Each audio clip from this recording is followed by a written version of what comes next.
મોટા ભાઈ કેમ છો? મજામાં મોટા ભાઈ? मोटा भाई ये पार्ट 5 है हमारी सीरीज का इंडिया के लार्जेस्ट कैपिटल मार्केट स्कैंडल का। आज भी मैं इंटरनेट पे सर्च कर रहा था, मुझे एनएससी की चेयरमैन की कई ईमेल्स दिखी। मैं उस पर कोई कमेंट नहीं करना चाहता क्योंकि मुझे उन ईमेल्स की एक्चुअल ग्रेविटी का नहीं पता, लेकिन जिस तरीके से उन ईमेल्स को रिप्रेजेंट किया गया था मीडिया पे, उसका मतलब कुछ और ही निकल रहा था। बट एनीवेज, मैं उस ईमेल्स को कभी डिस्कस नहीं करूँगा क्योंकि मेरे हिसाब से ग्रेविटी या इशू जो है वो कई और है कंपेयर्ड टू कई और। तो एनीवेज, जैसा कि मैंने आपको बताया मोटा भाई कि मैं अपना मेजर समय रिसर्च या अपने फंड को मैनेज करने में लगाता हूँ, जो कि प्रोप्राइटरी फंड है, विच मीन्स कि उस फंड में कोई थर्ड पार्टी इन्वेस्ट नहीं कर सकता, चाहे वो जो भी हो। और आज रिसर्च करते करते मेरे हाथ में इकोनॉमिक टाइम्स का ही एक बहुत अच्छा आर्टिकल लग गया। और जब मेरे हाथ में एक अच्छा आर्टिकल लग जाता है तो मैं उसका प्रिंट आउट ले लेता हूँ कि बाद में कभी लिंक्स इधर उधर हो जाते हैं या लिंक्स पीछे से डिलीट कर दिए जाते हैं, तो उसका प्रिंट आउट लेके हमारे पास एक बेनिफिट हो जाता है कि कल को वो हमारे काम आता है। और इसको मैं बड़ा संभाल के रखता हूँ। एक मैंने प्रॉपर फाइल सिस्टम बनाया हुआ है, अपनी टीम को बोला हुआ है और वो प्रॉपर इसको संभाल के रखते हैं। ऐसा नहीं कि हम इसको इसको फैक देते हैं या इसको डिस्ट्रॉय कर देते हैं, क्योंकि वक्त के साथ हमें काफ़ी काम आता है। क्योंकि डेटा मोटा भाई एक ऐसी चीज़ होती है कि डेटा आपके पास जितना एक्यूरेट और जितना बेस्ट होगा उतना ही आप आगे बढ़ेंगे। इसलिए डेटा बहुत इंपॉर्टेंट होता है। बट अनफॉर्चुनेटली हम लोग डेटा को इतनी इंपॉर्टेंस नहीं देते, तो एंड रिजल्ट तो हमें पता ही है मोटा भाई। मैं पिछले कई सालों से कई वॉइस रेज कर रहा हूं सोशल मीडिया पे और मेरी वॉइस सही जगह पे पहुंच रही है। आज भी मुझे कई मैसेजेस आए जिसमें एक मैसेज एक कंपनी सेक्रेटरी के बंदे का है। उसका एटीट्यूड देख के मैं हिल गया मोटा भाई। बंदा 22 साल का है, लेकिन उसका एटीट्यूड देख के ऐसा लगा कि वो या तो अमेरिका का प्रेसिडेंट है या फिर वो डोनाल्ड ट्रंप है। इंडिया के अंदर एक बड़ी खास बात है मोटा भाई कि प्यासा कभी कुएं के पास नहीं जाता, वो ये चाहता है कि कुआं प्यासे के पास आए। मैं जब भी कोई डेटा कहीं से भी लेता हूं तो मैं उस वेबसाइट का, उसके ऑथर का हमेशा थैंक्स करता हूं। जैसे मैंने इसका भी थैंक्स किया कि भाई ये डेटा इकोनॉमिक टाइम्स का है, मेरा नहीं है, मेरी तो सिर्फ एनालिसिस है। लेकिन मैं चाहता तो ये डेटा छुपा सकता था, लेकिन मैं क्यों छुपाऊं? जब इस पे रिसर्च इकोनॉमिक टाइम्स ने करी, मैंने तो इसको एनालाइज किया और इस पे और फैक्ट्स ऐड किए जो इकोनॉमिक टाइम्स ने शायद नहीं किए। हो सकता है उनकी कोई मजबूरी रही हो, इसलिए उन्होंने नहीं करे। लेकिन मैं कभी भी किसी का क्रेडिट नहीं रखता। अगर वो क्रेडिट किसी बुक का है तो देता हूं, किसी इंडिविजुअल का है तो देता हूं, क्रेडिट कभी नहीं रखना। लेकिन उस बंदे को देख के मोटा भाई ऐसा लगा कि वो बंदा या तो जॉ बाइडन बन गया है या वो पुराना डोनाल्ड ट्रंप था। इंडिया के अंदर लोगों को नॉलेज चाहिए, लेकिन without effort, without respect and without money. और सबसे इंपॉर्टेंट चीज ये है जो मैंने अपने पिछले कुछ सालों में व्हाट्सएप में इंटरेक्शंस, सोशल मीडिया में इंटरेक्शंस पे नोट करी,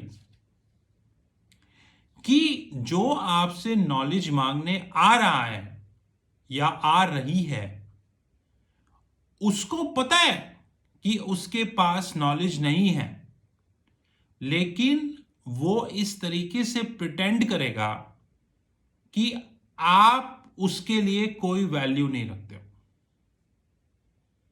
इंडिया में ये हाल है लोगों का कि नॉलेज ना होते हुए भी वो अपने आप को जॉ बाइडन प्रोजेक्ट करते हैं।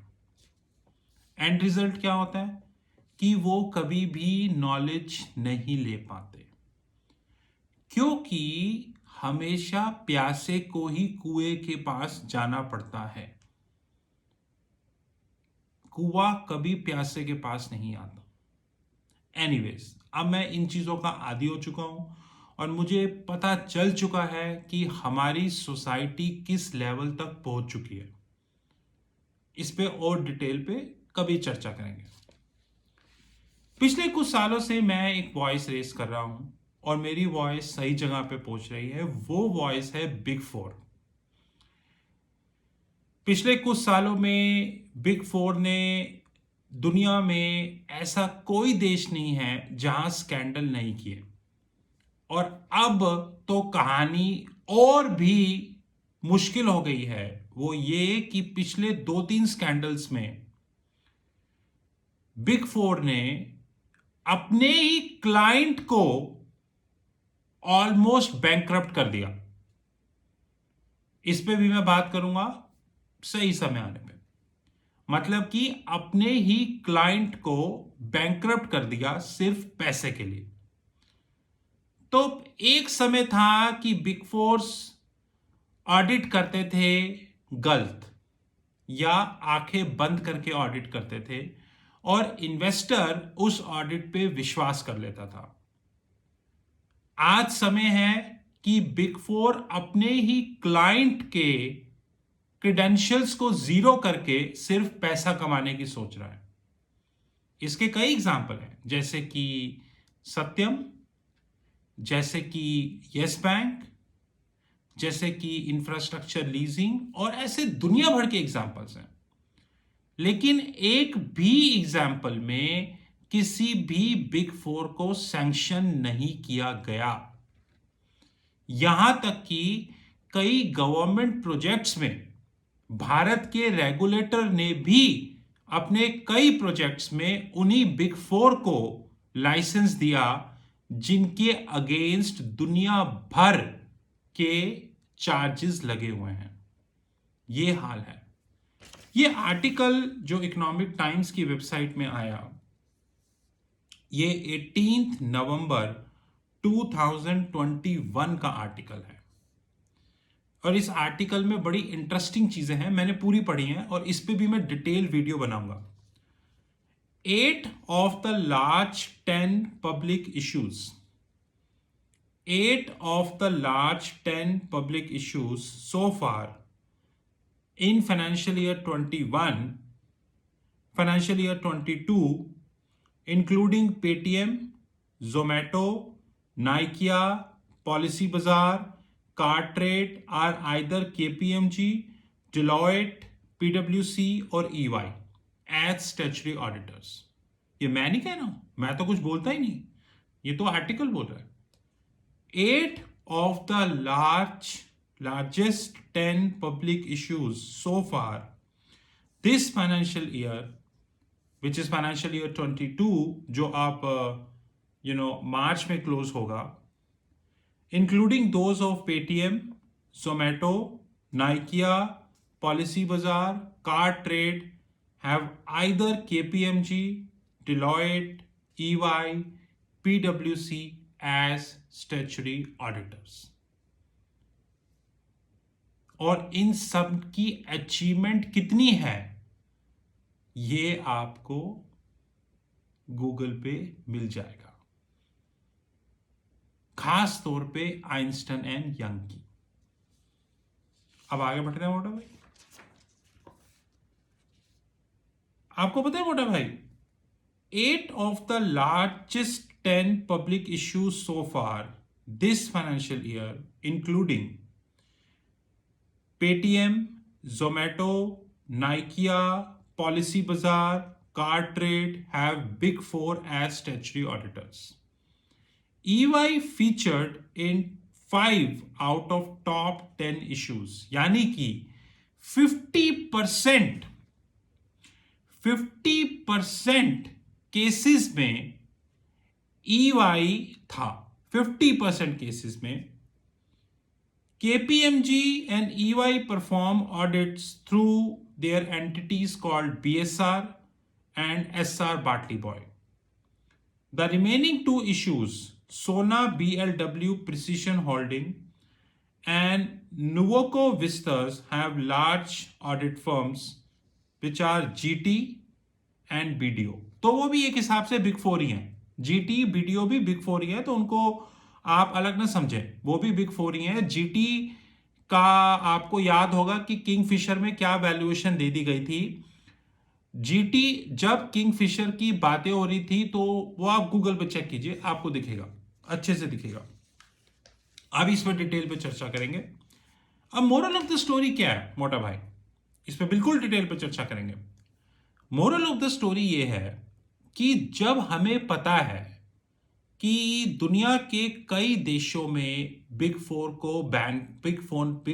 पे फ्रॉडुलेंट चार्जेस लग रहे हैं। अभी रिसेंटली जर्मनी में इतना बड़ा स्कैंडल हुआ, वायर कार्ड स्कैंडल, और वायर कार्ड स्कैंडल से रिलेटेड वहां के मंत्री तक को रिजाइन करना पड़ गया। वहां की सरकार ने भी माना कि हाँ, हमारा जो रेगुलेटर है वो किसी काम का नहीं है, हमसे मिस्टेक्स हुई हैं और बहुत लार्ज लेवल पे मिस्टेक हुई हैं। आप एक बार चेक कीजिए कि वायर कार्ड का ऑडिटर कौन था। लेकिन आपको जान के बेहद खुशी होगी, आपको जान के बेहद खुशी होगी कि वायर कार्ड स्कैंडल का WB इंडिया में डिस्कस नहीं हुआ। क्योंकि अगर वायर कार्ड का इंडिया में डिस्कस होता तो पेटीएम ना होता, क्योंकि वायर कार्ड का जो बिजनेस मॉडल है वो भी न्यू एज फर्म्स की तरह ही है, तो पेटीएम ना होता। इसीलिए इंडियन मीडिया बिल्कुल स्ट्रैटेजिकली डिसाइडेड थी, डिफाइंड थी कि हम वायर कार्ड को डिस्कस नहीं करेंगे।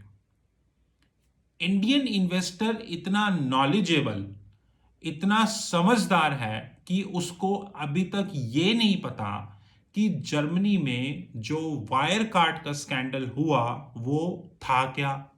उसको ये भी नहीं पता कि उसमें कौन सी बिग फोर इन्वॉल्व थी।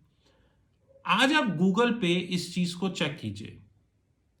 बाकी डिटेल हम पार्ट 6 में डिस्कस करेंगे। पार्ट 6। केम छो मोटा भाई, भाभी जी ठीक हैं, बच्चे ठीक हैं, आप सबका ध्यान रखना। Thank you.